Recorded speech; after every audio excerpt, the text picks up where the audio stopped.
Voices of Defiance podcast number 42, recorded live in front of an internet audience on Sunday, August 16th, 2015. I'm Steven John Drew. I'm Chris Farrell. And I'm Steve Boyd, and we're the hosts of Walking the Walking Dead, a podcast member of the GonnaGeek network. Just like the one you're listening to now. The opinions expressed are those of each individual. Check out other podcasts at GonnaGeekNetwork.com. Now get ready, because geekiness begins in 3, 2, 1.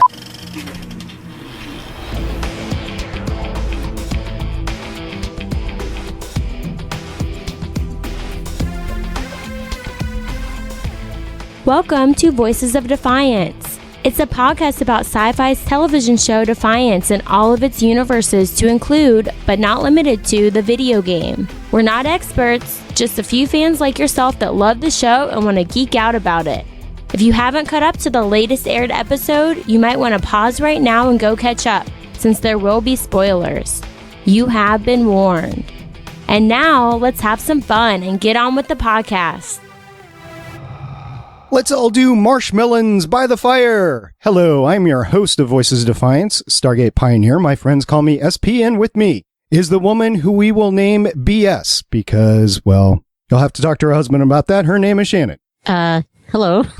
BS. And also joining us today, after much time in the bathroom pre-podcast, feigning a phone call, his name is Sean.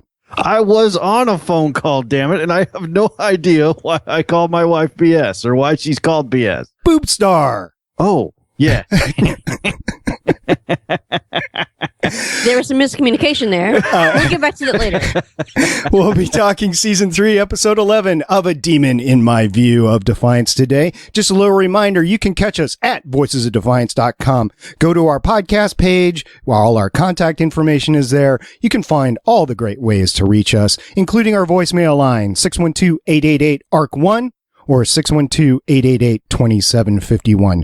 Today we have with us Mr. Top Gun MB himself. That is Matt Boardman. How you doing today, Matt? I am fantastic. It's great to have you back on the podcast. For those that don't know, Matt actually works on the show in the VR department, and we were able to steal, and I do say steal, 15 minutes of his time today while he rushes out the door afterwards to go work on our final show. So is that correct, sir? Did I get anything wrong there? No, that sounds, that's right. And I might have a little bit more than 15 minutes if you'll have me. Oh, we can have as much of you as we want. Absolutely.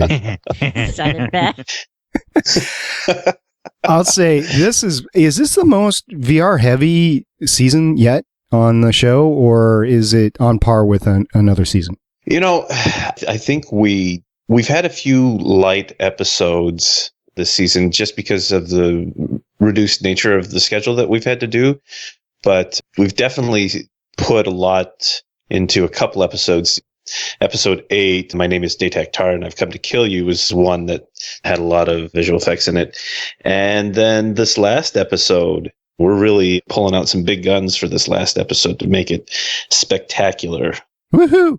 Is the Galactica come back from, passing through the sun, maybe?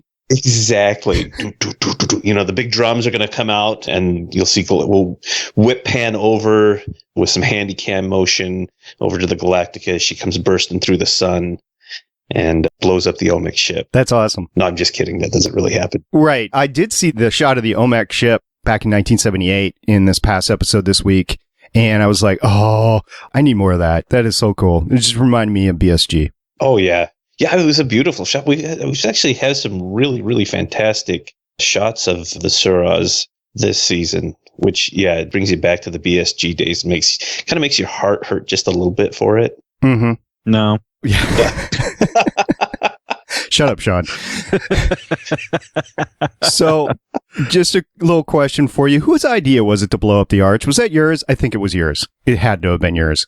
I may have said something in passing back in season 1 after. It was you. We knew it. After the update time placing the arch, I was like, oh, good grief. Could we just get rid of this thing? I wanted it to totally disintegrate. No, no, but when I read that. You're kidding. You're joking, right? Oh, I'm totally right? kidding. Okay, cool. I love the arch. Or what's left of it. Take off that hat. I'm not. It's a beautiful hat. I don't need to take it off. Does he have a Stetson on? No, I really wish we had camera on. He's got a bucket, and I do mean a bucket, like a popcorn bucket with Star Wars on it, on his head. Fantastic. I looked over. I'm like, what the heck? You know what? Keep going. I'm in disguise. You're an idiot. Okay. No, that's one of the things that I really enjoy doing. I know it's such a simple thing is to be able to put the arch in the scene, but I don't know. It's just, I've done it enough times over the last 3 seasons that it's become fun for me and maybe a source of pride to try to get it in there to make it look as real as we can make it look in the scene. So when I read the script and I read that we were blowing up the arch, I was like, no way, come on. I mean, my jaw dropped. There are a few times in reading the scripts early on in the season, I was like, shut the front door. They are not going there. And then they did. Yeah, that was an episode with 2 huge explosions in it. That was, talk about a lot of action. I mean, that's a lot of TNT. Yeah, we took out the arch and Pottinger in one episode. I guess I can do without the arch if it takes out Pottinger. If that's the trade-off I have to do. I can do without Pottinger. No, that was totally not worth it. You need to have Pottinger in this world. He's awesome. Poopinger. Poopinger's his name. Maybe that's the real reason they took out the arch, because they had to take out his reserve of hand lotion. Oh. He had it stuffed all over in there. Oh, come on. That could have gone without that mental image there. We needed less lube in the town of Defiance. See, I have had Doc Yule, we have seen her blow up the stasis net like twice now. Why couldn't they have used the arch as an actual weapon? Like, you know, in Star Trek where you have the phasers joining in, coming out at the apex or something. That would have been cool. Oh, yeah. That would have been... But you can't do that now because you blew it up. We blew it up. I know. It's gone. I know it's still kind of creepy to see, especially in the title sequence. You're like, oh yeah, we did that. It's not whole anymore. I know the zoom in every week, and I'm expecting half of it to fall down because there's no way that thing can structurally stay up for too much longer. It's funny because in the process of doing all this, some of us have actually watched documentaries on the building of the St. Louis Arch. Just to figure out how to destroy it, huh? Right. Well, just to understand. We're like, would it really stand up? I don't know. There's debates. That's what we do in the mornings. We get around the water cooler. We debate. Would that arch actually stand up after that? I don't know. It's quite divided amongst the office. Let me tell you. The water cooler. It gets a little heated over whether or not the arch should still be standing or not. No, after that explosion, and in fact, the structural rigidity of an arch is culminated at its top. You blew off a third of it. Yeah. Yes, we did. There's no way that's standing, man. Just say. And it happened to blow just straight into downtown, the whatever square, right in front of the law keepers. Right in front of the need want there. Yeah. Need want and. The town's only source of reliable income, and you guys nearly drop an arch on it. It has its own explosions. Dealing with its own problem. We see how it is now. Don't forget the hand. Don't forget the hand. Most don't forget that. It's all that poor mother has left of her son. I don't know. I think the arch's best cameo, though, is still when Treasure Doll fell from the top of it. Oh, my good heavens. That was so fantastic. What was your involvement in that one, Matt? He was standing on the sidelines going, drop her, drop her, drop her. Drop her now. Drop her now. Yeah, that was the fantastic Jesse Tovez who did that shot. I'm sure you've seen him on Twitter. Yeah. At Zeus Tovez. Yeah. Mm-hmm. No, he's a fantastic animator. That is probably one of my favorite scenes of that episode, to see her come flailing down there. Yeah, my only involvement was as I got to take those shots and then break them out so they could be sent to the compositors to put a little beauty sauce on them. So that's the technical term for those of you not aware. Beauty sauce? Beauty sauce. Did you just say beauty sauce? Maybe. I'm so going to use that word now. I will not confirm. Oh, dang it. We're recording this. So Dang it. Yes, we Hold are. on, baby. I'm going to beauty sauce. Hold on. Oh, stop it.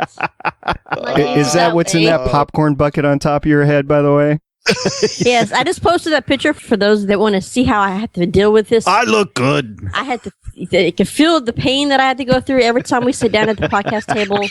The idiot sitting next to me. This is what he wears. You married him.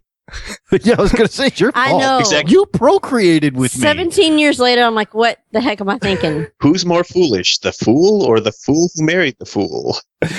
So, Matt, so far up to this point, up to episode 11, season 3, what is your favorite scene that you actually had a hand in? Oh, that I actually had a hand in. Man, I don't know. I mean, I know that I have a favorite scene of the season, and that's when Daytak's cutting off his arm. And that was awesome. Oh my gosh. And everybody, the reactions of everybody, they're freaking out, going, oh my gosh. That was hilarious. It was so funny, and you got Ram Talk back there just totally freaking out, like, holy crap, Yeah. Hilarious. And then of course, they go around and high five everyone, which we have the arm. We actually have Daytak's arm, the prop that they went around high-fiving everybody with, and I have to say that we've done the same. I want a picture of you with the arm. High-fiving it. Yeah, so funny. I mean, oh my gosh, that scene was so fantastic. But as far as a favorite scene that I did, oh man, I'm trying to think. Well, no, I have one coming up in the final episode that I'm excited about. All right, we'll wait until the final episode, and we'll hear from you then. I don't want you to get in trouble with Kevin because, Because we're trying to get him on the show, too. And he's going to be like... Oh, that would be fantastic. Didn't you... Oh, no, that wasn't us at all. He didn't say anything. Yeah, he didn't say anything. We didn't ask him any of it. None of it. So Guest 55 in the chat has a question for you, Matt. Who were your effects, inspirations, and influences growing up? Oh, geez. Well, I grew up watching Star Wars and Star Trek, a lot of Star Trek. And so that's, stuff like that. And then, of course, I mean, you got Jason the Argonauts, all the Harry Harryhausen stuff. It doesn't get any better than King Kong. I mean, given the limited stuff that compared to what we have today. It's fantastic. I was inspired by a lot of the people in Star Trek. I actually had an opportunity a few years ago to work on the season 2 Blu-ray conversion of The Next Generation.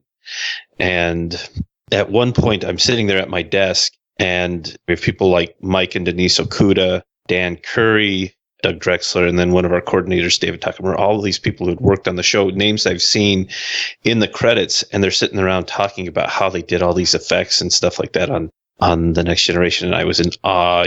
Dan Curry talking about what he used to make a particular, I mean, it's just ingenious the way they did it. And so I looked at my coworker and I was like, do you think 20 years from now we're going to go, man, back in the day, I really hit that F9 button hard to make that effect go.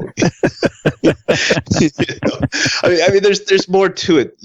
There's a lot more to it than that, but it's just their creativity given the technology of the day was fantastic. And, it's stuff like that drove me toward a career in visual effects. At the same time, though, you have to go and... Have you seen the remastered versions of stuff like TNG? Oh, yeah. I watched it the other day. It was the whole... in its high-def glory, and it was the whole remastered version. And you can see, in 1080p, Worf's makeup, how plywood the rest of the bridge is, all that kind of stuff. You can, you can watch the walls shake when the doors close. I mean, you can see that the entire thing is made of plywood, cheap plywood.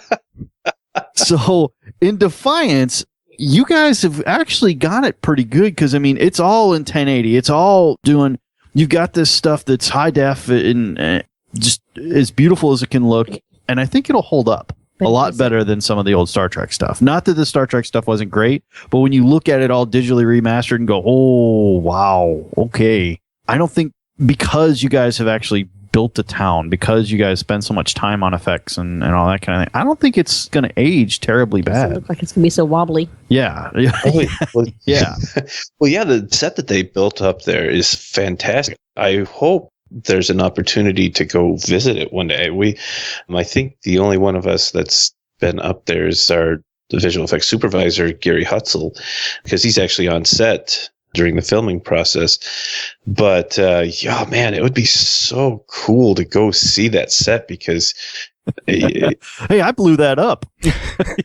The reason that's not there, I blew that up. That's why there's a big hole there on the set. That's why that is. You're welcome. As he's scouring in the corner. Yeah, we would love to get up there too, because I assume after they're done shooting, which whenever that is, season 3, 4, 5, 6, in a movie, whatever. But after that, I got to assume they got to turn that back into a production lot for something else. So it's not going to be there forever. I'm just assuming because it's in the middle of the Toronto filming set. So I would love to get up there as well. And I know Sean and Shannon would as well, although that would entail Sean getting on a plane, which, like, let's face it, Not never really happen. Yeah. That's okay. I'll leave him here. She's good at that. I don't need him. I'll come. I don't need you. I'll go. They need to make it, well, like down in New Zealand, you can still go down there and do tours of the sets from Lord of the Rings movies. They should do that with Defiance. So, hey, come tour Defiance. Yeah, it'd be great. Where you can play the game. I mean, you can literally play the game like in the Need One or something. That would be right. Exactly. I've got videos of playing games in the Need Want, and it's different. It's different than you think. I don't think that's a family That's experience. a different kind of game all together there. Oh, man. Wrong kind of controllers. Oh. How many points did you score? Yeah. So Sci-Fi has added quite the repertoire to their lineup this year. We're really happy with it, from 12 Monkeys to Killjoys and Dark Matter. Have you had a chance to work on any of those other shows, or are those new crews coming in? No, those are actually new crews. Yeah, we're exclusively Defiance, which with our staff, we'd have to have a lot more people. We actually brought in a lot more people this season than we've had in seasons past, just to handle the additional workload and the time frame that we've had to do it. So no, unfortunately, I haven't had a chance to work on some of those other shows, but you get some. It's nice to see a bigger variety of content out there for people who watch the Sci-Fi Channel. Sweet. Okay, so we've got season 3 wrapping up and everything. In season 4, let's say we get it. Let's just say, because we're optimists here. And in season 4, if you had one effect that you could do, that you could just change the town of Defiance with, and they're like, all right, man, we're going to let you run loose on it, what would you do? Oh, geez. There's so many things. You know what I think would be really cool is in some of the original concept art of the show or for the town back in season 1, and they actually mention it a few times in the first season. It would be neat to add, there's supposed to be like a trail, like a maglev trail or something, a train that was supposed to come in. And I think it would be kind of a cool addition to add. Of course, I don't know if they could do that now that the Earth Republic is no more. Marissa kind of took care of them. And then Pottinger finished off the other half, apparently. But I think that would be a cool addition to the town. The train? Yeah, to add that train, then why not? Because Defiance is kind of a Western in a sense. And so why not throw in a little hell on wheels here? Now we've got the train that comes in bringing all sorts of unsavory characters to the town. Bringing in a little bit of steampunk to Defiance. That's what we need. It's a steam train. That's exactly what they need, babe. Steam train into a... Yeah. We have laser guns and steam trains. Hey, it's the perfect mix of steampunk. I like it. It had my vote. So, Matt, there's a question in the chat. Who is your favorite white sacker? That is a loaded question, no pun intended. Okay, hang on. Those who don't know what white sackers are, which Matt and I are both white sackers. And you. I was going to say 3 of us, yes. But I just haven't been on in a while. So you That's don't true. count anymore. I see. I've been demoted. All right. You've been totally demoted. White Sack Angels is the name of our clan that we play together on the Defiance game. On PC. On PC. Mm-hmm. So. Yes. Go, Matt. Go. She's like, now, Matt, we will skewer you. I was hoping I was going to dodge that question. No, I love them all. It's fantastic. It's so much fun to play with every single one of them. Good sack love. So, backup question here. I was going to ask this anyway. So, describe to us your opinion of Shannon's gameplay. He enjoys my jumping. Violent Yes. Oh, and clueless would be my guess. Clueless. now she's got a pretty hefty gun. I'm over here. I've got my little gun shooting these guys, and it's like emptying clips into these guys, and they're not going down. And then Shannon comes in with her big boomstick, and that's the end of them. She did. Well, it also doesn't help that the moment I stand next to you, I bring up the level. So that's why you're like shooting water. Exactly. That's what it feels It's like standing sometimes. next to Arissa. It's like nothing because she's like 5,000. Oh yeah, I remember 3,000. standing next to Arissa. It was never good to go into an instance with Arissa. You're not going to win. Everything just, you get screwed because you're down here at like level 700 is what I was at the time, and she's at like 3,000, and you're like, why is nothing I'm doing working? I don't understand. And she's running around popping stuff and blowing up hallways and everything, and you're like, I must not be good at this. You know, we create. I have a second character. I have a different character that's not so high as like the original one that I play with. So that. And what's your level now on your original one? I'm close to 4,000. 4,000. Okay, just checking. Ridiculous, but go ahead. I think I'm 300. I finally hit like 800 the other day. Ooh. I was See, you're excited. getting there, so I can bring out my other character, and then we can all play with our baby characters, and not have to bring Matt up to such a high level. And not scare Matt. Yeah, we don't want to. Well, I've gotten really good at the run and shoot technique. A lot of running and and occasionally I'll turn around and shoot something. Or I'm backing up, back up now. The only problem he has in the game is trying to get in the car. Yeah. I hear there's shrills in the game now. I've heard that they're going to be. I don't think they're there yet. Matt, did you put them in there? I know you put them in there. You like the shrills. But I do enjoy the shrills. Give me a good shrill torture scene any day. Yeah, I saw a picture of them, and they must be an evolved version of the shrill, because they look different than the ones that we had in the show. Of course, the ones that we have in the show probably wouldn't be much of a threat to people, unless they can skitter really fast. Well, they had those shrill bombs that like killed a bunch of people and ate through walls and all that kind of stuff in the show. Ooh, I wonder if the shrill would attack the Olmec. That'd be good. But what we're seeing them, as I understand it, is what we're seeing the shrill in the show are their larval form, and then their other form is much more menacing and bigger, like when they grow up. I would say, yeah, that makes sense, because you're not going to fill a bomb full of big mature shrill. So yeah, we haven't seen a mature shrill yet on the show. Maybe we will if we get season 4. Maybe that could take down the Olmec. Oh And man. to be fair, we haven't seen a hellbug in quite a long time in the town of Defiance either. I know. Oh my gosh, yeah. Which, did you guys see the fantastic? Someone did a do-it-yourself. Her name's Michaela on Twitter. There's a do-it-yourself hellbug plushie. I have seen that. It is amazing looking. Oh my gosh, I sent it to my mom yesterday. I said the kids would love these. How hard would it be to make? And she's like, oh, I could do that. So that may be in their future. Speaking of her, she does great artwork. Michaela? Yeah. No, I have not seen Michaela's artwork. Not our Oh Michaela. my goodness. I know I'm not our Michaela. I'm aware there's more than one. She goes by, on Twitter, it's Studio FMM.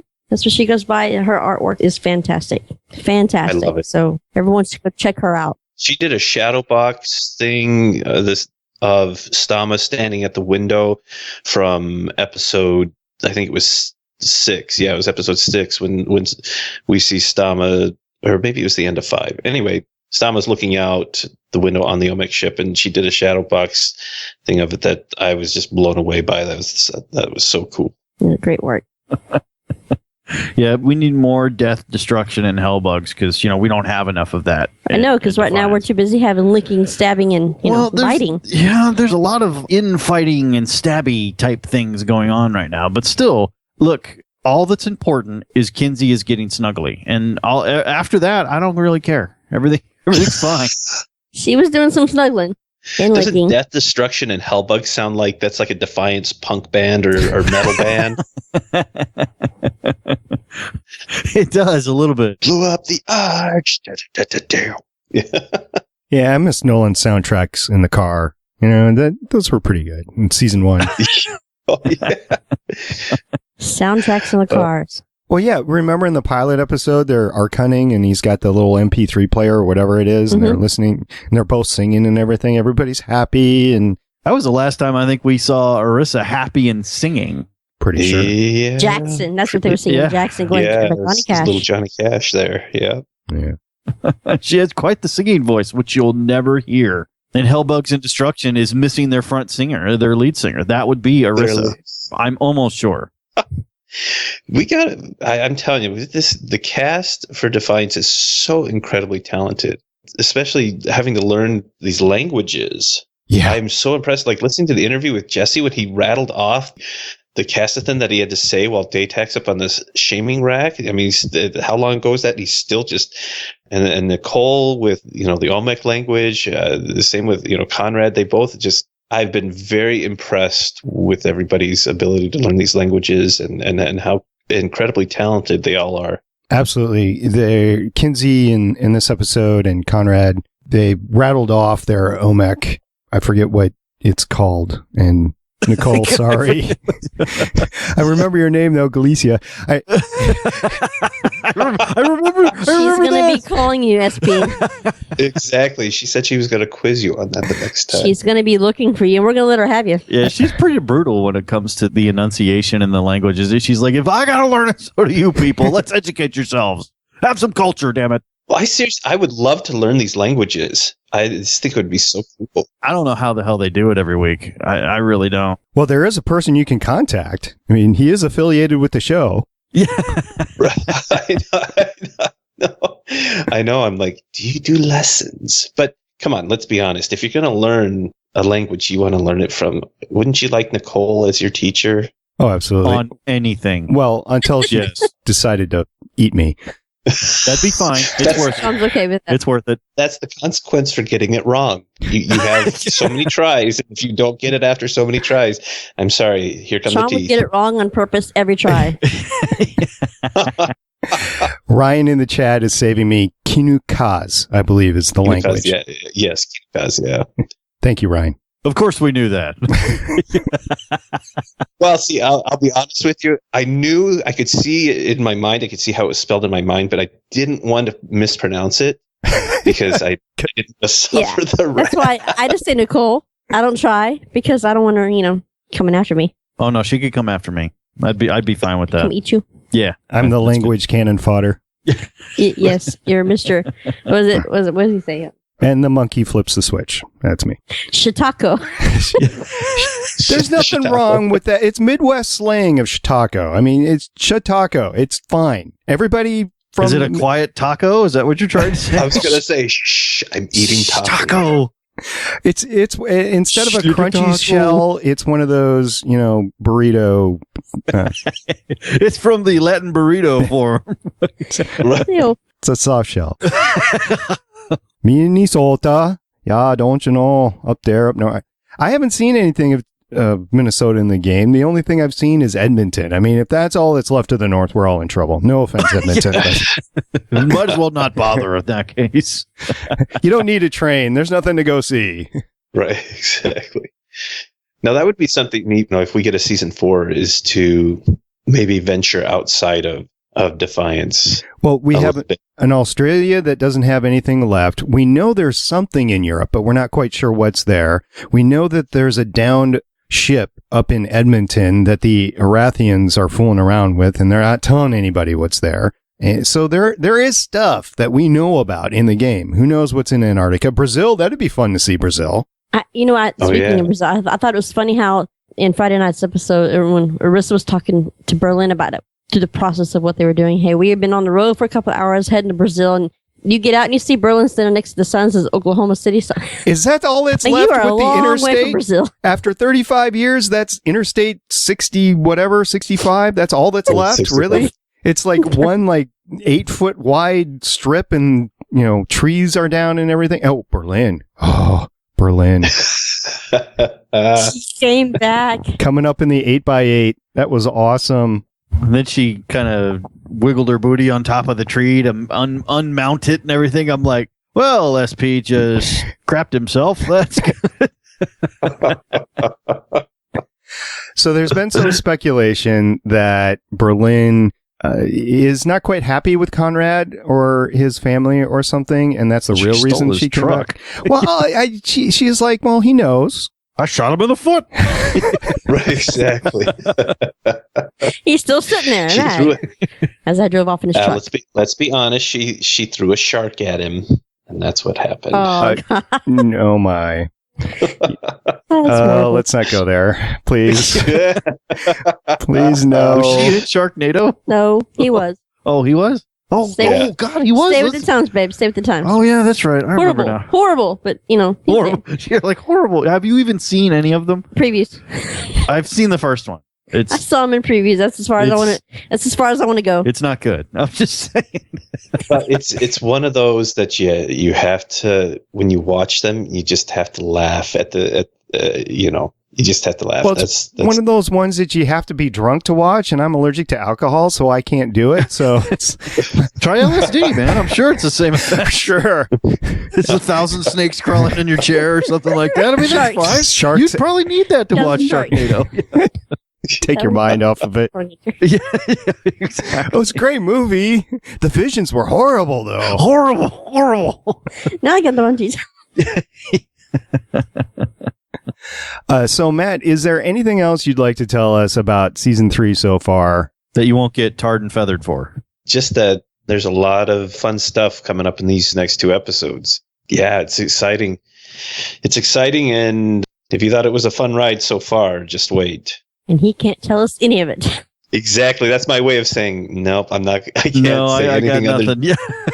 It's all right. I got nothing for you. Everybody's been teasing it. Stephanie's been teasing it. And Nicole, and everybody we have on the show is like, yeah, can't wait till the last couple episodes. So, yeah.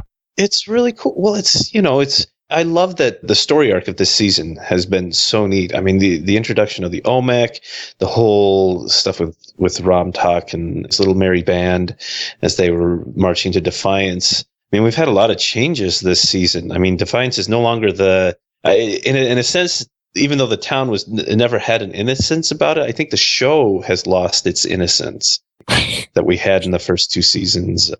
The show was innocent in the first 2 seasons? Along with half its population. Well, in a sense, it was, there was always, for as much as bad stuff kind of happened, it always at the end, in a sense, you always kind of felt a little like, oh, life goes on in Defiance. And now at the end of these episodes, you're like, holy crap, what's going to happen next? Who's going to die?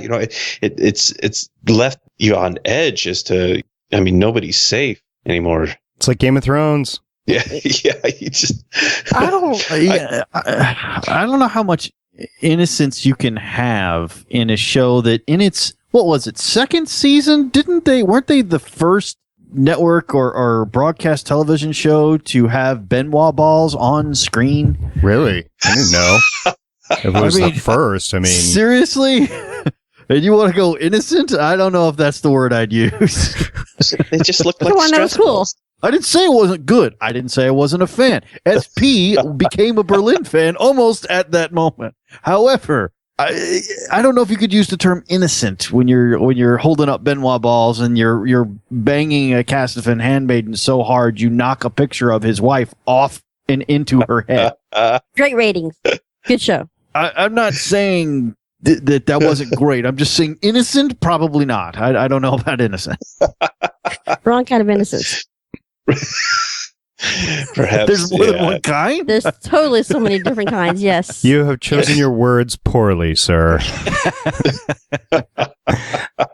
But we're picking up what you're putting down. It did get a little bit more gritty, a little bit more. It's darker. Yeah. Well, and you're like wondering at every time you watch an episode who's going to die this time because no one is safe in this town. Like I did not expect. I mean, they're the bad guys, I guess, and I guess I should have expected it, but I did not expect Conrad to die in Friday night's episode. Yeah, I was very upset by that. Which in turn now tells me that Kinsey is the new bad guy, so her days are numbered. Yeah, I was going to say, I'm afraid they're going to have to kill her now, and that's going to make me sad. That's going to make Sean sad. It's going to make me sad. So don't kill writers. Rewrite that stuff if you'd already did it that way. No, just no. Sean says no. No. And we all know Sean's pull with the Sci-Fi Network is absolutely less than none. Yeah, exactly. Going back to 2006. Yeah. All the way back. They're not listening to you yet, son. Haven't done a damn thing. No. Well, I think it's great though that I mean, I don't know if you guys saw the comment from Kevin, but the whole Doc Yule comment about it's the damn hair braid. Yeah, that is a direct result of the fans. I mean, we have fantastic fans, and there's a few things that have made it into the show because of comments that Kevin and some of the writers have read through Twitter. So obviously not Sean's Clarence comment because that hasn't popped up at all. Well, we have a special file for Sean. I didn't want to bring Most it up, do. but Most do. We all have to keep him a special file. Please don't feed the animals. We, tag it next to a shirt. Yeah.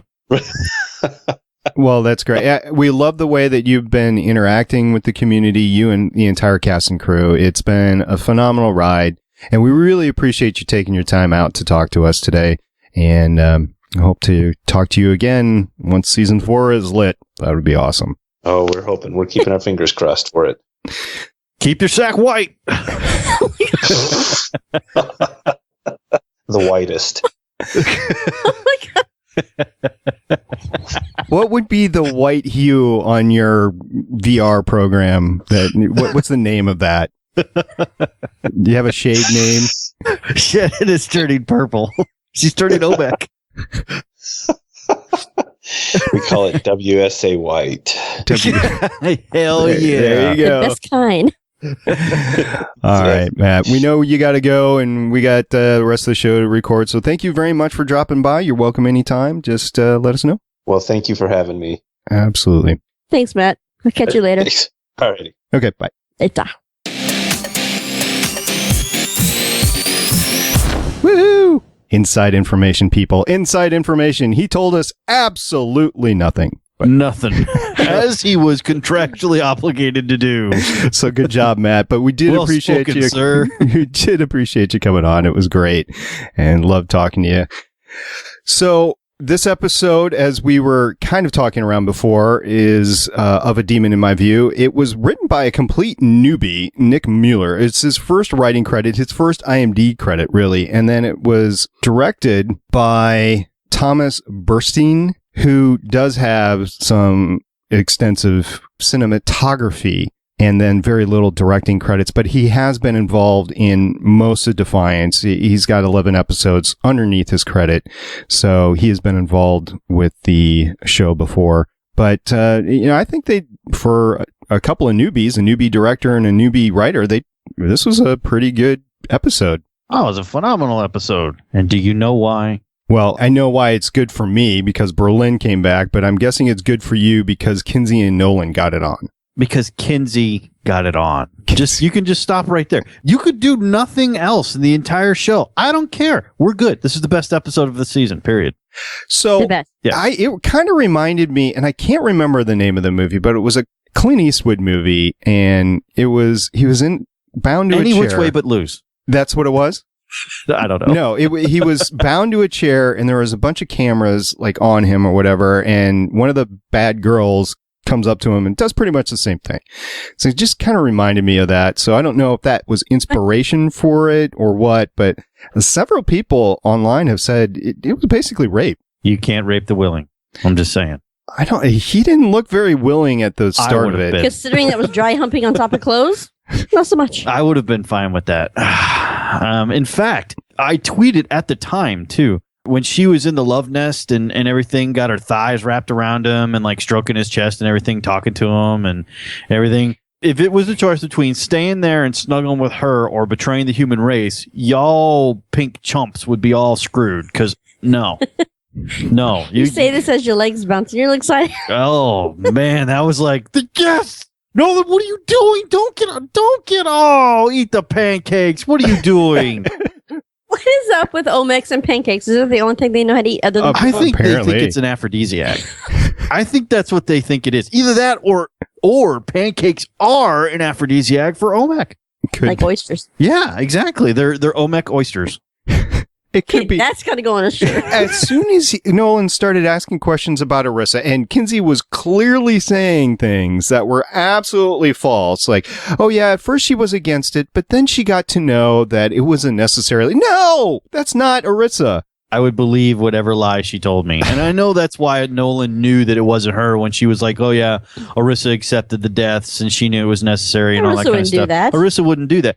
And he should have been, this is Nolan, not me, by the way. Yeah, Kenzie. we got that part. But I bet you he was suspicious when she originally told him, like when she was trying to hold him down and everything, that Arissa came to us in tears begging for help. First of all, Arissa would never do that. Second of all, Arissa would never be in tears and let anyone else see it. She'd never show it. Yeah, she'd never show it. So unless she had her legs sawn off without anesthesia, she would not be crying. She would not be letting others see her. She would be going to the Omex because she didn't trust him to begin with. Right. So right there, he knew she was lying. I personally would not have cared. But we got that part. But Nolan, so funny. I bet you knew right at that moment, oh, crap, she's lying to me. But I don't have the strength to fight this. I can't get out of it. I don't know what to do, so I might as well just go along. Now he has the Arctech out of his head. How are they going to get it out of Arissa without the help of Kinsey? The nanites are taking care of it. Yeah, they'll get to the ship. Look, she had the little T-ball birdie thing that she sat in and took her up to the ship, so somebody will stand on that pad and just they'll go up. They'll go up to the ship and they'll be able to get the tech. And all they have to do is click on it, Either that or that disgusting cuckoo clock from the Need One is actually some superior tech that will just dissolve it. I'm fine with that, although it's probably a little oily from all the lube poopager put on it. It's splattered around. It's just slathering around. It's like Omnigel in Mass Effect. Here, just kind of wipe this crap on it. It'll be fine. But I don't know. Kinsey is not a great liar. But I thought she did pretty good. I mean, yeah, but the way she did it, it's just works. I know she's messed up and I know she's evil and she's plans to eat us all and everything like that, but I would be fine. See, I knew there'd be a place in there. She's like, oh, you would be warm and I would take care of you and I would feed you and we'd have lots of sex and you would live out your natural days until I ate you. This sounds like the best offer the town of Defiance ever had, as far as I'm concerned. She was disenchanted with him the moment that he admitted that it was the Arctech that made him do it and not him. No, I don't think she was. I think she was disappointed when she knew he was lying and trying to get away from her, like going back to Arissa. I think that was the turning point. I think she would have let him do whatever it was he was going to try to do, but she turned. As soon as he said it wasn't him that shot the vice chancellor, you could see it in her face. She was like, "Oh, really?" I don't know. We can ask her about that when she comes back on the show. We'll ask her about that. Okay. I would disagree with it, but I think there's room for interpretation. Obviously, and this is the part that really bothers me now, because now Conrad's dead. She has no leash. She has no system of control. She is the main baddie. They're gonna have to kill her. Well, on the show, I question whether she really is the main baddie amongst Omex society now that Tevkin is dead. Oh, you think that they were just kind of the watchers and then that the real bad guys are still asleep? No, I think that Tevkin was renowned as being, even the VC knew who he was, right? So he was important, but I don't think his daughter is subject to the same respect out of the gate. Unless, I thought she was going to take the heart and then put it in her, but then she started eating and then it. She started eating it, and I'm like, oh,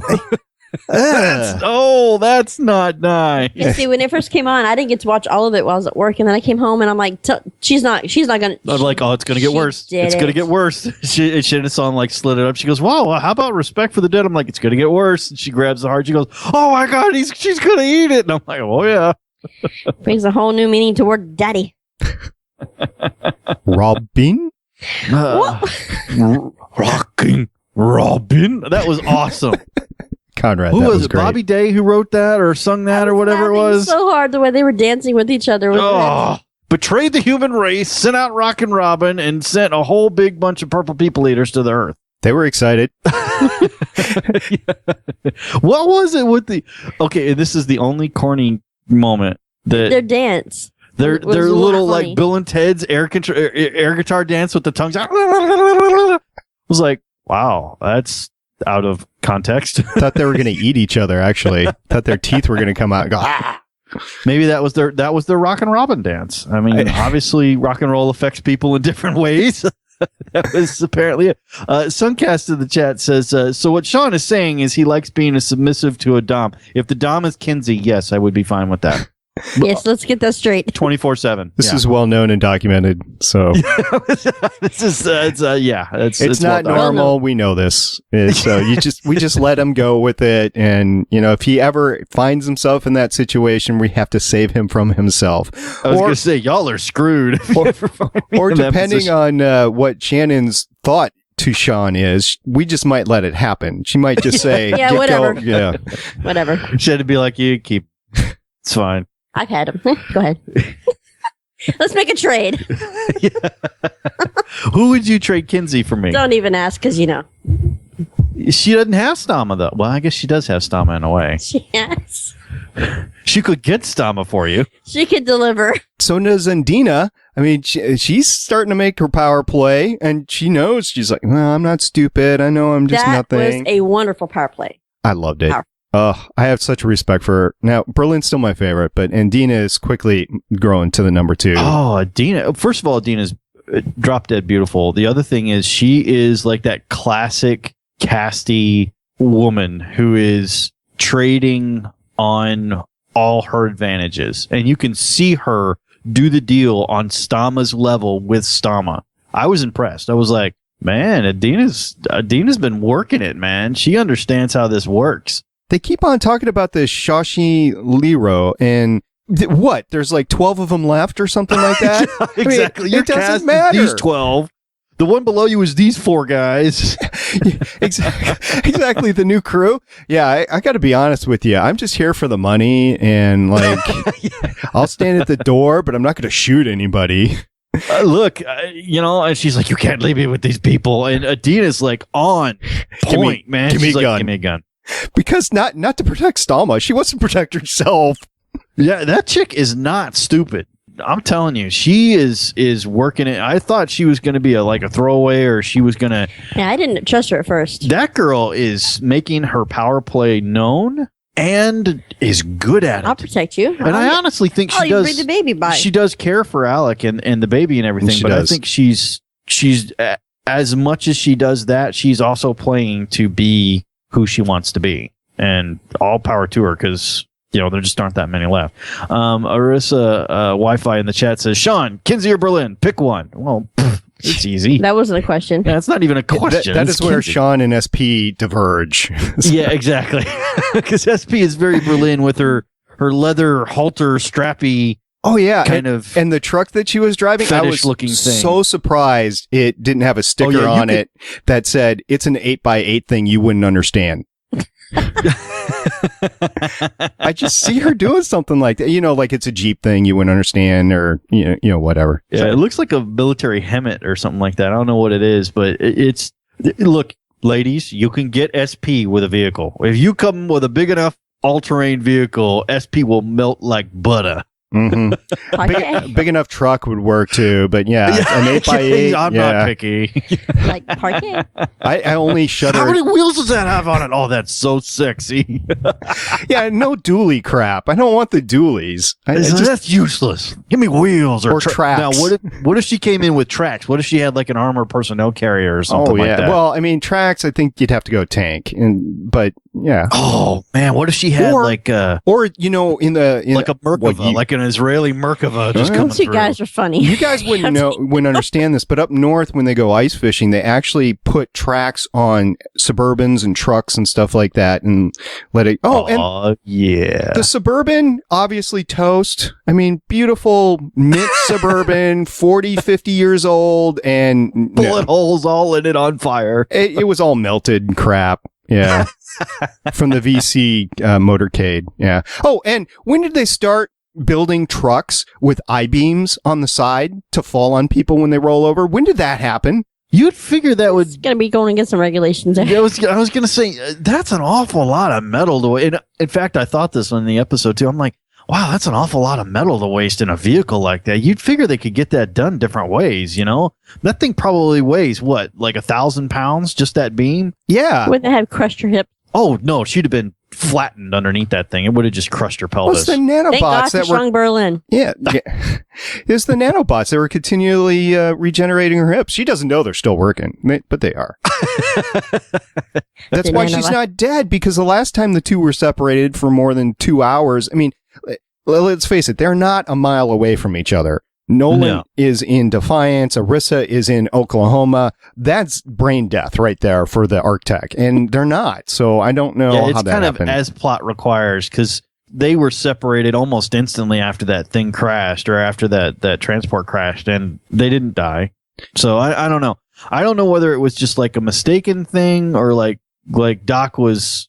And poor Doc. I feel bad. I really do. She's trying. I know she's fine, but I just no, she's trying. You mean? She is trying. She's trying really hard. I just feel bad for her. I mean, I used to say, "Oh, Doc's getting what she put out," but wow, she just gets the short end of the stick in every season. I think she'll make a comeback. I think you need to rip that stem out of her neck and start kicking ass. Well, here's my thing that I saw though, because I was paying attention to the credits, and Kinsey is part of the credits before the guest stars. Trenna is still a guest star. Yeah, I've noticed that. Every single episode, guest starring Trenna Keaton. Guest starring, yeah. So I'm wondering... Oh, that doesn't make me feel better. Although they have Doc clones. So we could have, like Data and before. You know, we could have a Doc clone. Lore, or what was Data's brother's name? I can't remember off the top of my head. Data's brother was Lore, and then he had another one built after him called B4. B4, yeah, okay.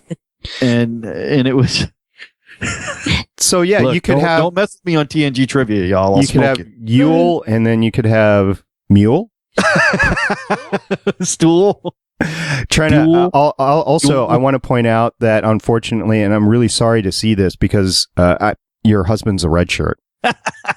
He was in one episode, and he didn't appear in the second episode. He was in one episode. I guess the back of his head was in this episode. You got to hear him talk briefly. Well, we got to hear him talk last episode. Oh, you mean briefly? Well, anyway, it was so short. I'm calling him a red shirt. Yeah, I'll go with that. Although we did see a couple extra characters in the monkey cages on the Olmec ship. I told you he wasn't dead. You did indeed say he wasn't dead, and Samir is, of course, alive. So I didn't actually see him. Where was he in relation to Daytech? Because right under him. Right underneath him. Okay. Yeah, he was right underneath him. He was in the cage right underneath him. And then Daytech wakes up and everything, which, look, not for nothing, but Daytech is a little like Wolverine at this point. He is almost unkillable. So bringing him to your ship is not a good idea. And while he's still alive, he's got that bionic arm. I was surprised it was turned off or something, because he could get out anything with that. Oh man, you'd think so. It's like, like the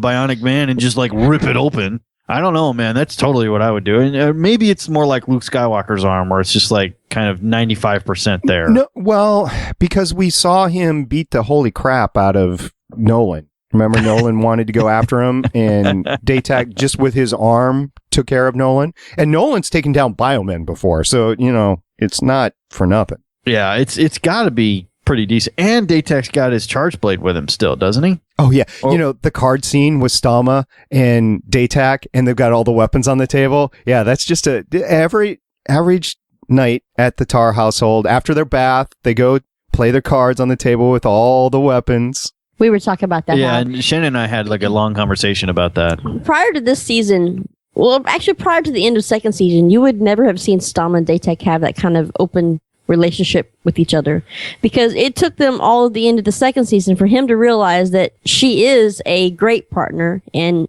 she is capable of her own. And well, she is his equal. She is the yin to his yang, but she is his equal in almost every way. So now she doesn't have to hide her feelings are. She's not afraid to say them without having kind of... They actually have the most honest relationship at this point in Defiance. I mean, they're talking about things. He's talking about, although I loved the line, "I don't know why you're being so horrible. I'm bored." Sounds like you.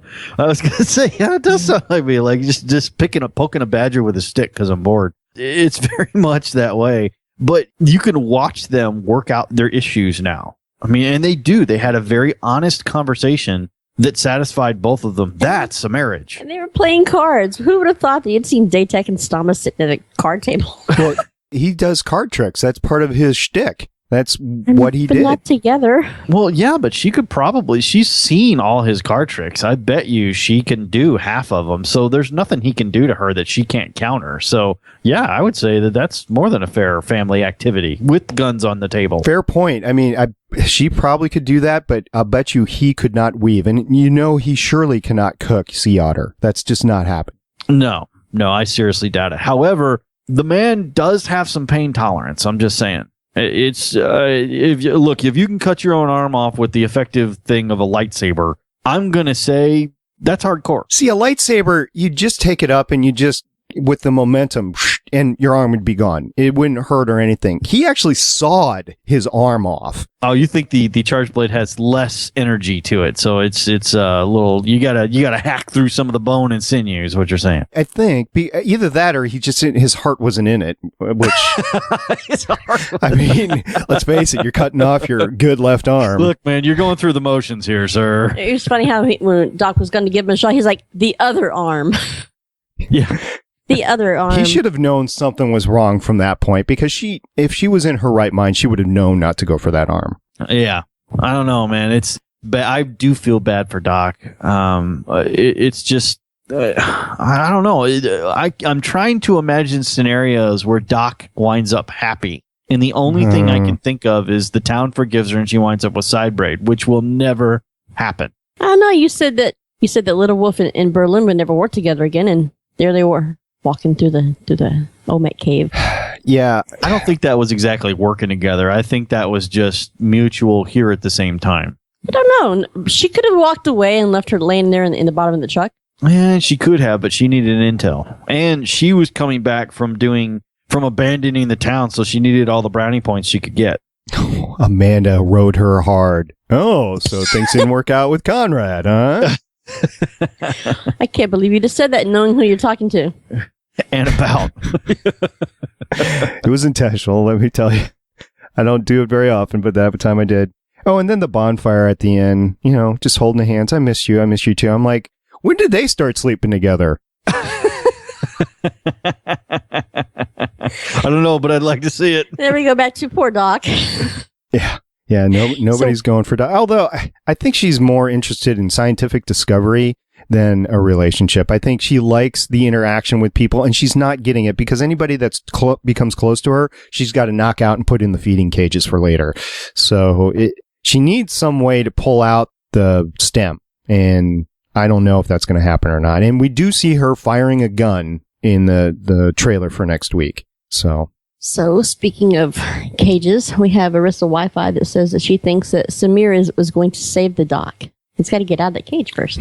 I think Daytech will take care of that. I don't know. If I was Samir, I'd be pretty pissed with Doc. Yeah, but he would also know. I mean, he's the one who pointed out, hey, what's that? Oh, that's true. That's true. He's the only one who's really seen it. Yeah. So actually, I think that's a good thought. He's the only one that knows that she went down at the caves by herself. Yeah, so Samir and Daytech talk, and he's like, what happened with Doc? And, he went after her, right? So he did. He did. It wasn't just to find out what kills Olmec, although that was important. It was also, I got to make sure Doc is safe. Because she's his friend. They are surprisingly loyal to each other. Yeah. I mean, because and as much as crap as they give each other, Doc and Daytech really do support each other. And I bet you later she'll feel really bad about sticking him with that needle. I think so. Doc doesn't really have that gear. Other arm, sweetie. Right. Bend over. Yeah, I don't. She'll pat him on the leg and say, "You're fine." Well, we got 2 episodes left. 2 episodes, 2 weeks, and don't say it that way. It makes me depressed. Well, for this season. 2 episodes for this season. Yeah. So either it'll be we'll see you next year after that. After we get done with the season, it'll be either we'll see you next year or we'll see you on our next podcast. Yeah. Yeah. Whatever that may be. On the GonnaGeek Network or whatever. Yeah. So we'll take that as it goes. Next week, of course, is episode 12, The Awakening. Great movie from 2011, if you ever saw it, which, whatever. But The Awakening had no bearing on the conversation whatsoever. Now, on a good news note, though, I did take a look at the season 3 ratings, and the only ratings that I'm getting are the 18 through 49 demo. So they're not the full ratings. It hasn't broached that top 25 shows on the week yet, but they did go up. They had a 25% bump up this week with a 1.26 for the key demographic of 18 through 49. So you about double that. So they're about 2.5. It was their second highest rating of the season. So people are starting to, listen to Voices of Defiance and figuring out that it's not just about us having fun. We're actually talking about a show. So then they go watch the show and everything's fine. So there you go. Although we do have fun. We do. And if you want to hear more shows on the GonnaGeek Network that have fun, you can go check out Unqualified Gamers. They were live at Gen Con a couple weeks ago at Gen Con 2015 in Indianapolis. And they recorded in front of a live studio audience, and Cody threw out a lot of pens. I'm just kind of worried that somebody was going to get stuck in the eye or something. But yeah, if you want to see him try to impale somebody, you can watch it. It is on the GonnaGeek.com network. They have special guest Jim Awesome Zoss Whitmer talking about his shoutcasting career with Caster Caravans. And it's a company that provides organizations and tournaments hosts with streamers and shoutcasters for their various tournaments events, plus for Oliver, head of public relations for the Indianapolis Guild of Extra Life. So go ahead and check that out.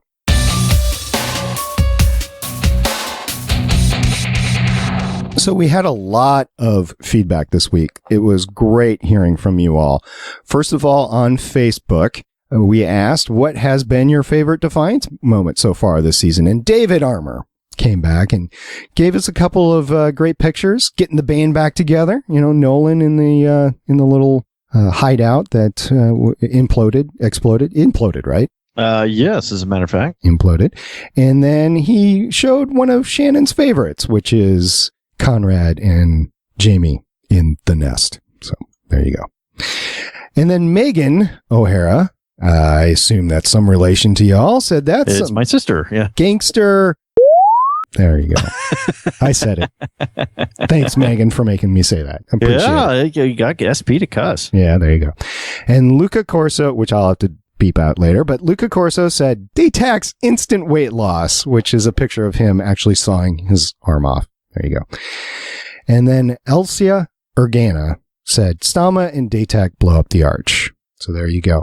And then also, Libby gave us a wonderful voicemail. Are you guys ready to hear it? Word. Hey, Shannon, Sean, and Star Pie. Me again. I'm so glad to see Berlin back and acting more like the Berlin we know and love. She rescued Arissa, worked with her to look for Nolan, and made up with Amanda. She said she's just back to help and that Conrad's cool with it, but I don't buy it. I think something happened with Conrad to shake her back to reality, like maybe she met his father, because anyone who plays the game knows how icky Carl von Bach is. Stama and Daytac cooped up together is always hilarious, but somehow they managed an actual tender moment without it being over the bodies of people they just killed, which was very nice. And Dina is increasingly treasure doll-ish. She wants power and she wants Alec. Kinsey is sexy Sean, but she's 100% crazy. Tevkin should have freed Doc when he had the chance. Now he's dead, Kinsey's unkillable, and Daytac might be lunch.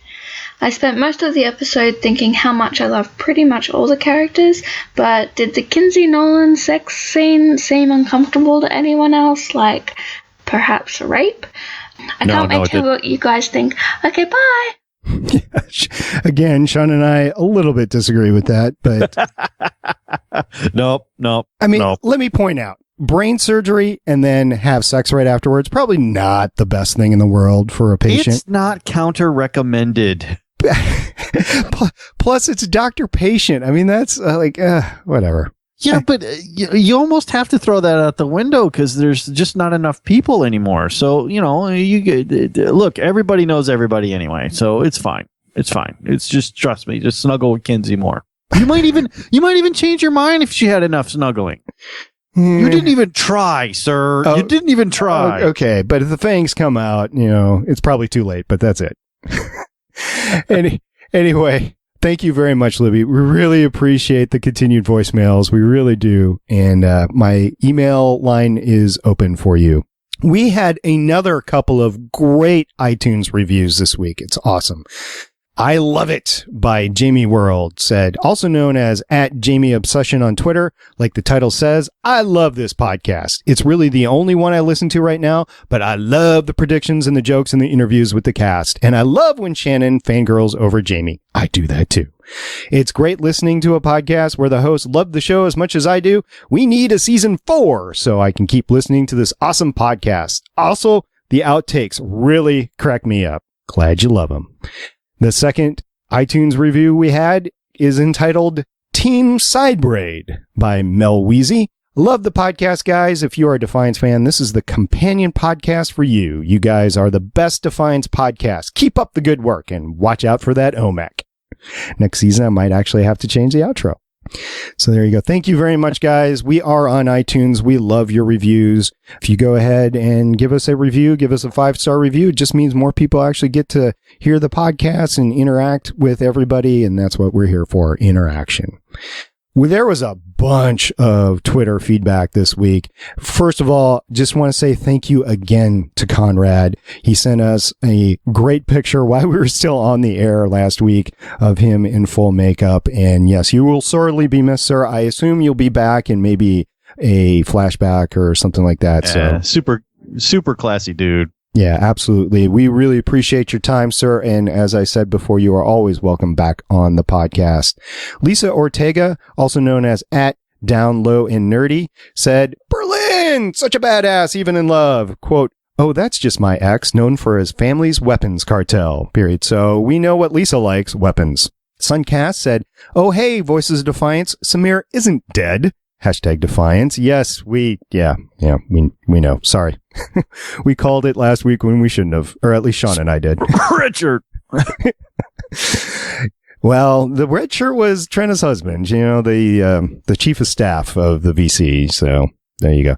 Lots of red shirts and lots of non-red shirts this year. I mean, people that come, we get to know them and then they die. I mean, that's Defiance this year. So there you go. Also, @JamieObsession said, so I was listening to an @Voices of Defiance podcast and my iPod died on me. I'm like, oh, that's terrible. I'll tell you what. If your iPod is still dead, I have this wonderful, beautiful dual tape deck. I mean, like cassette tape deck that is in my system right now. So if you need me to, if anybody needs me to, I will actually spin you a copy of the podcast on cassette tape. And if you give me your email address, I will email it to you. You got to get some use out of this thing somehow. So there you go. Just think nights alone with your cassette deck and your own turnip. Your own turnip. Okay, so we also asked on Twitter, what has been your favorite Defiance moment so far this season? And we got from @SF_fangirl, I'm torn between Stalma and Tevkin humming from the Olmec Opera Harvest Nocturne, and Daytak's flashbacks to the Castithan homeworld. Wow, we didn't even talk to Matt about that. The Castithan homeworld, that was some cool stuff. Also, @Steven Matt JR84 said, as much as I can't stand Daytak, seeing him cut off his own arm and book it to safety was quite awesome. Yeah, the one arm running, that was pretty funny. Yeah. So Tony Curran, thank you for giving us that visual. That will probably be my favorite Daytak visual. Suncast said, after Ariza hits rock bottom and forgives Nolan for not being a great father figure. Interesting. And @that one guy said, is all of the above an option? So obviously, yes, great season of Defiance. Way better than season, 4 of BSG? There you go. @Nikki J. Morgan said, Voice of Defiance, to be honest, I have multiple favorites at the moment. And said, Daytak cutting off his arm, leading to Ramtok's army being blown the frack up. Yes, the explosion at the gate. That was awesome. Now, this is important. That we put a poll out there before the episode aired, and we asked, who would you want Alec Tarr to end up with, Arissa or Andina? And I will say, overwhelmingly, but not completely dominant, was Arissa. There were a few people like myself that are pro Andina, so we'll see how that all plays out. But most important to note is that Jesse Routh himself chimed in on it, and he said, sure, Alyssa is a good ship name for Alec and Arissa, but I prefer Iraq. And then he put out, just in case, we were wondering if he did end up with Arissa or not, he put out Andinak. So there you go. There's the 3 Jesse Rath approved shipper names. So have fun with that. And I will end the feedback section with Andy Migna, our friend, said, helping a bit to hashtag Renew Defiance. Just bought Defiance season 1 and 2 on Blu-ray via Amazon UK. Way to go, sir. Yes, we are in the moment of trying to renew Defiance. So please tweet, call, write your letters, telegram, sci-fi, and say you want a Defiance season 4. And they will take your opinion into note, because we know that sci-fi does that. Unlike Fox. Screw Fox. Okay. So that's it for this week. Next week, as I mentioned before, will be The Awakening, Season 12. I'm looking forward to it. There'll probably be a little bit of a cliffhanger at the end of the episode, leading into the final episode, so I am looking forward to that. What about you, Sean? I am indeed. I'm looking forward to just really, I want to see the rest of the hammer fall. You know, because we're getting really close here, and we've been building and building and building. Half the town is dead. Most of this stuff has just kind of come apart at the seams. I want to see it either save itself or blow up completely. One of those two things. Yeah. Oh no, that'd be cool. See, like I always held that BSG should have ended on the nuked out planet. Like, see, you blew it up, you screwed it up, and it's all your fault, and just left it there. I think that would have been exceptionally powerful. You could do that same kind of power on Defiance. They don't listen to me. That'll be the one time they go, that Sean guy had a great idea. Let's just kill everybody. Hey, Shannon, your mic's not on. Yeah, well, I don't know. I think it's still up in the air, but I honestly think blow it up. Just explode it. That'd be good. Shannon's looking at me with like death eyes. Horrible idea. They've blown up a bunch of stuff. They're going to blow up more. Like the ship. A horrible idea. I see the ship being drug into the moon. Is the moon still there? I haven't seen the moon in a while. Are there tides? I don't know. I mean, is there an ocean left? We don't know. It could all be vaporized. I'm not looking forward to the end at all. I don't want to see it end. And I don't want it to take an entire winter before we find out whether we have the fourth season. Oh, they took a while last time. It took astronomically a long time. Yeah. Yeah, they took a while, and as we heard, the last person cast on the show was Kinsey, and probably the second last was Conrad, and he found out Christmas Eve. So that's how short a time span they had between filming the entire season and us seeing it now. It takes a while, especially with all the VR. That's important. That's why we had Matt on the podcast. It's a big part of the sci-fi shows to have all the effects, the CGI, the VR, whatever you want to call it these days. What's the politically correct term? I have no idea, but I like to call it CGI because I'm old school. Tron. Yay! Tron. All I can say is, sci-fi, please renew Defiance because I want to see another season. Damn it. Yeah, because they totally listen to us. Well, I think either way, I think we'll get a satisfactory sort of conclusion. I hope it's not a Stargate Universe or an Alphas season 2. Those both sucked. Oh, where it just kind of cuts in the middle of. So you feel like they cut it in the middle of shooting with Alphas. I would have, in that situation, if they're going to not continue it, but the storyline isn't completely completed, I would like for them to come back for 4 or 5 episodes and just wrap it up. I think that's the right thing to do. Like a mini movie? Well, yeah, like they did with Farscape. Farscape did it with the Peacekeeper Wars. Yeah. And it was a really well done ending. Chuck came back for half a season. I mean, a lot of shows have been coming back for fan service because if you piss off fans, like I mentioned it before, kind of jokingly, but Fox, nobody trusts Fox anymore. Well, I mean, Firefly came back with Serenity, and that was the only excellent way to end it. And look at it, years later, Firefly is still going, and Fox still sucks. I know, it's the biggest mistake they made. I mean, Terra Nova, and again, I don't know how many people actually watched it or not, but I liked that show, and it just like abruptly ended on a cliffhanger. And this is Fox show again, that's not sci-fi. But I'm like, guys, just like do something so it just doesn't end like you don't, like, okay, what's next? And you never get it. It's like, well, and it makes me as a viewer not want to go into other shows on that network because I never know. Because you don't trust them. Right. Yeah.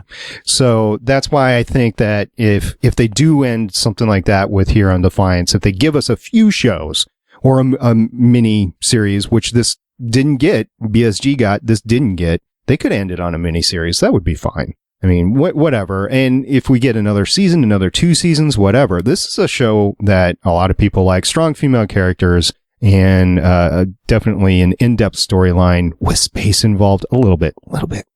And sci-fi, let me just sweeten the pot for you. Yeah. Shannon has decreed that if we get a 4th season, she is going to get a Defiance tattoo. So if that happens, I am going to enforce that.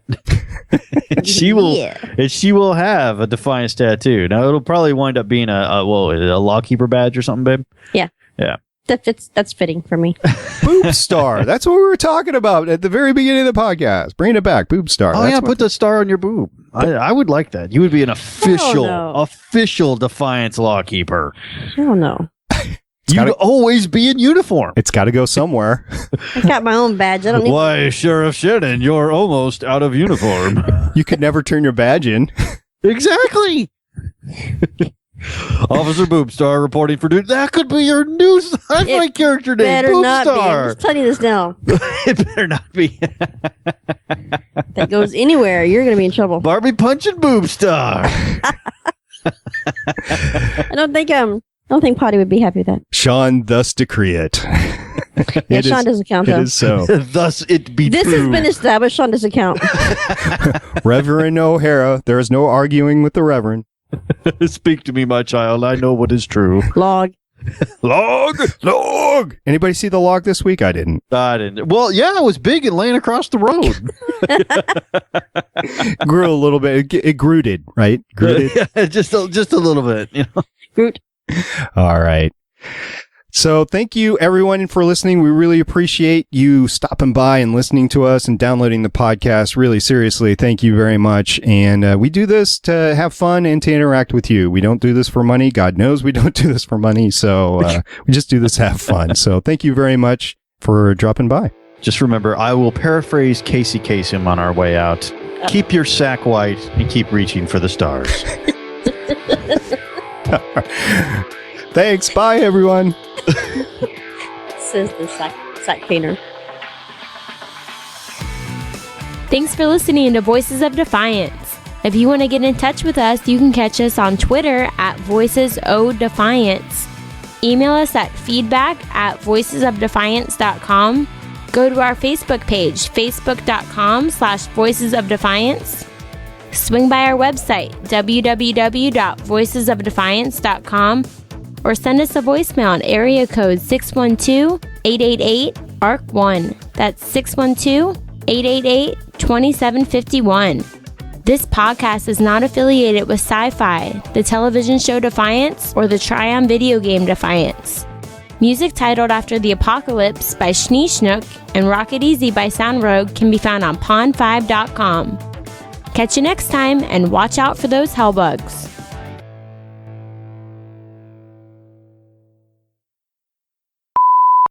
And we have to be able to get it to them so they can finish the final sound mix on it that day. Sound mix. Nice. I know all about sound mixing. Sucks. It's really cool. Like last season, because they review it just across across the street. I guess it is technically across the street from where our offices are. And last season, we got to go and watch them do. I forget which episode it was. It's the episode where Rafe was cooking, and where I think they found out that Christy was pregnant. Oh, where Rafe was cooking in the kitchen, and that's the episode where Stama and Alec could smell. They sniffed her at the door. Exactly. Yeah. What the hell's wrong with you people? I was like, I don't even want to know what that smell was. Hey, we learned good things from that, because when we were talking to Nicole, she said that was all Jamie's idea to come up with the sniffing. Oh, really? And I this past week, excuse me, I asked Nicole, I went blank. Oh, I asked Nicole how many times it took her to sniff Nolan this week. She said 16 times. What? I remember that. Good day, then. Good day. Yeah. There's a lot of sniffing and stabbing and licking this season. There is. All right. It's like, a little SNL for you. Okay. Oh, that's Trisha Helfer. Man, she was actually, when we were working on Blood and Chrome, she actually came into the building because she had a voiceover at the end of Blood and Chrome, and I did not see her that day. I was very disappointed. If you had seen her, what would you have done? Yeah, probably nothing. You would have had moments like me and Jamie, right? I would have been. Yeah, exactly. I'm a big fan of your work. I've worked on scenes. What's that? I'm a big fan of your work. I've worked on scenes that you've been in. I mean, right, exactly. I mean, it could have been worse. I could have been wearing a Star Trek bathrobe, but yellow. Oh my God. Yellow. Yellow Star. He never confirmed that it was Star Trek. He just said it was a big yellow bathrobe. Oh, did he? Oh, okay, yeah. Big yellow. That's hilarious. Hey, how's it going? I'll throw out like you. Oh my you gosh. Hefner. That would have been great. Oh, exactly. How you doing? He could have had an Ensign Crusher shirt on. Could have been worse. Oh my gosh. They actually make a hoodie, a Wesley hoodie. I've seen him. I've seen the whole T-shirt. Oh man. Well, I think I told you that's my nickname at work is Wesley. Why? Because I was the new guy. I was like the new guy, and I don't know why exactly, but I've saved the ship a couple times. So, so that's awesome. So unlike other workplaces where you're the new guy or the newbie, the wet behind the ears, you get called Wesley Crusher because of a Star Trek reference. That's pretty cool. I'm the ensign. That's better than corporal. Right. That's the lowest rank on the Enterprise is corporal. There's a Trivia Pursuit question about that. You would know that. Oh, really? Yeah, the original Trivia Pursuit too. Matt's like, I did not know this. Gonna have to go through all my cards now. Yeah. Exactly. That's too funny. I did not know that. I got it wrong once, and I would never get it wrong again because I thought it was ensign because I was like, "There's no one listed on board that thing." No, I was wrong. There are corporals. Interesting. Yeah, I guess. Yeah, they do have NCOs. Yeah, well, the chief I think was the first regular character that was right NCO. Everybody else was red shirts. Did Kayla just give you an envelope? She stuffed it through the crack of the door. Stuffed it through the door, like in Top Gear. Here's your envelope. Here's your next challenge, Mom. But she gave me a thank you card. She gave you a thank you card. Oh, Hello Kitty. All right, right on. You're laughing. Right. No, he's not frozen, baby. Here, do you want to talk to him? No? Okay. Is that Kayla or is that Turtle? No, it's Kayla. Hey, Kayla. See? He's waving. How's it going? He can't hear you. Say hi. Hi. Hi. I hear you're quite the guitar player now. Mm-hmm. Yeah. Are we going to ever hear you play the guitar? You can play guitar on a podcast? We could do it in the outtakes. Yeah. What's outtakes? What's outtakes? That's when you goof up, but it's funny. She's staring at your video and everything. She came up. She's like, "Is that you?" And I'm like, "No." She goes, "He has the same haircut as you. You wearing glasses." Yeah, when you get old, that happens, Kayla. How am I supposed to know? What did she say? I'm sorry, I didn't hear. We're both wearing glasses. How am I supposed to know? You're wearing glasses too. Do we look like you? No. Okay. See, my microphone's better than your dad's microphone, though. Same. They still both look the same. Yes, they do. They're the same fit form. Yeah, that's true. Both do. You two look the same. The microphones too look the same. Yeah, you're talking funny, huh? Because you're nervous. Broadcast has been successfully terminated.